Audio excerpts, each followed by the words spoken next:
The Holderness Coastline is the fastest eroding coastline in all of Europe, with estimates outstanding that it loses around 1.8 meters of land a year.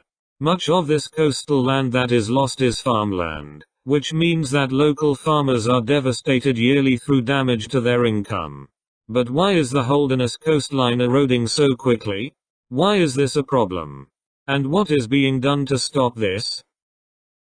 One of the main reasons for the coastline's dramatic retreat is that it is flawed in its geology.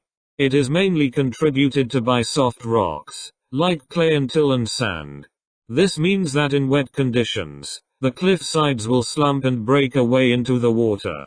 Another reason is its location, as the Holderness Coastline is on the east coast of England, which means it is exposed to the large expanse of the North Sea. Wind and waves can travel for miles in the open here, meaning a large fetch is built up. Waves that hit the Holderness Coastline will therefore be forceful and powerful, which can erode the cliffside through hydraulic action. Another reason for its rapid erosion is, ironically, the same thing that is being done to prevent its destruction. Man-made sea defenses.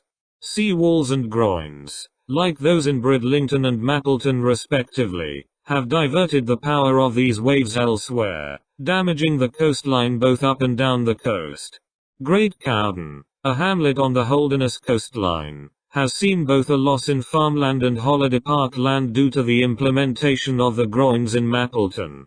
This leads to the problems with the erosion of the Holderness Coastline. Land being lost obviously leads to the destruction of property.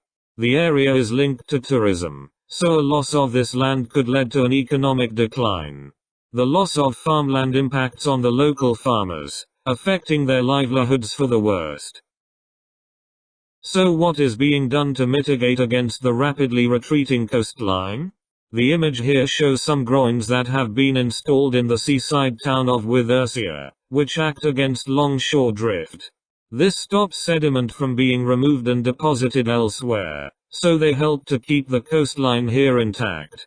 In Bridlington, a seawall has been constructed to deflect the power of destructive waves, absorbing the energy instead of the cliff.